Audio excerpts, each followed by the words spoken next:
जय श्री हरि, जय गुरुदेव। प्रिय भक्तों, सनातन धर्म में कहा गया है, गुरुर ब्रह्मा गुरुर विष्णु गुरुर देवो महेश्वर, गुरुर साक्षात परब्रह्म तस्मै श्री गुरुवे नमः। अर्थात गुरु ही ब्रह्मा है, गुरु ही विष्णु है, गुरु ही महादेव हैं, गुरु ही साक्षात परब्रह्म है। इसलिए उन्हें बारंबार प्रणाम करना चाहिए। आज की कथा हमें बताती है कि गुरु के बिना ज्ञान अधूरा क्यों माना गया है। बहुत समय पहले एक नगर में आर्यन नाम का एक अत्यंत बुद्धिमान युवक रहता था। उसे अपनी बुद्धि पर बड़ा गर्व था।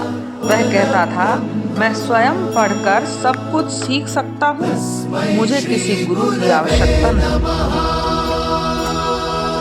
उसके माता पिता ने समझाया, बेटा, पुस्तकें ज्ञान देती हैं, लेकिन सही मार्ग गुरु ही दिखाते हैं। परंतु आर्यन ने किसी की बात नहीं मानी। एक दिन उसने निश्चय किया कि वह जंगल में जाकर कठोर तप करेगा और बिना गुरु के ही ईश्वर का साक्षात्कार करेगा। वह कई दिनों तक तपस्या करता रहा, मंत्र पढ़ता रहा, लेकिन उसके मन को शांति नहीं मिली। जितना अधिक प्रयास करता, उतना ही उसका मन भ्रमित होता जाता। एक दिन उसी वन में एक वृद्ध संत आए। उन्होंने आर्यन से पूछा, पुत्र, तुम इतने चिंतित क्यों हो? आर्यन बोला, मैं ईश्वर को पाना चाहता हूँ, लेकिन मुझे सफलता नहीं मिल रही। संत मुस्कुराए और बोले, क्या तुम्हारा कोई गुरु है? आर्यन ने गर्व से उत्तर दिया, नहीं, मुझे गुरु की आवश्यकता नहीं। संत ने पास रखा एक दीपक जलाया और बोले, यह दीपक देखो, इसमें तेल भी है, बाती भी है, अग्नि भी है। फिर भी यदि कोई इसे जलाना ना सिखाए तो अंधकार दूर नहीं होगा। उसी प्रकार मनुष्य के भीतर बुद्धि तो होती है, लेकिन उसे सही दिशा देने वाला गुरु ही होता है। आर्यन को बात समझ आने लगी।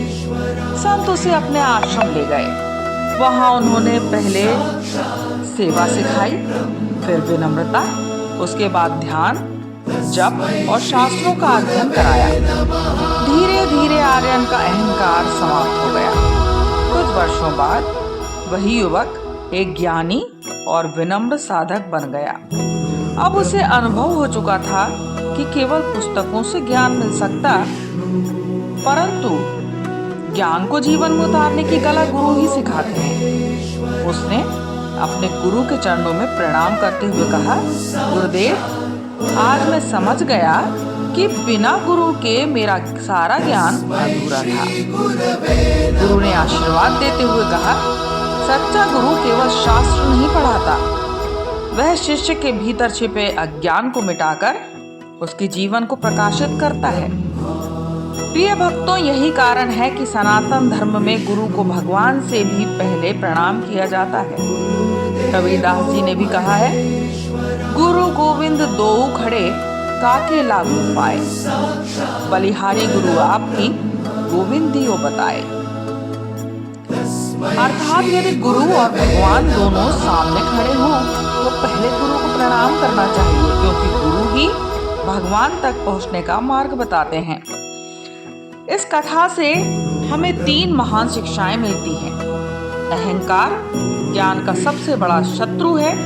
गुरु के मार्गदर्शन के बिना आध्यात्मिक उन्नति कठिन है। जो गुरु का सम्मान करता है, उसके जीवन में ज्ञान, विवेक और सफलता स्वयं आ जाते हैं। इसलिए गुरु पूर्णिमा के पावन अवसर पर अपने गुरुजनों का सम्मान करें, उनका आशीर्वाद लें और उनके बताए मार्ग पर चलने का संकल्प करें। जय गुरुदेव, जय श्री हरि।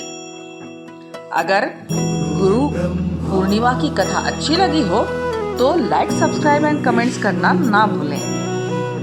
जय गुरुदेव।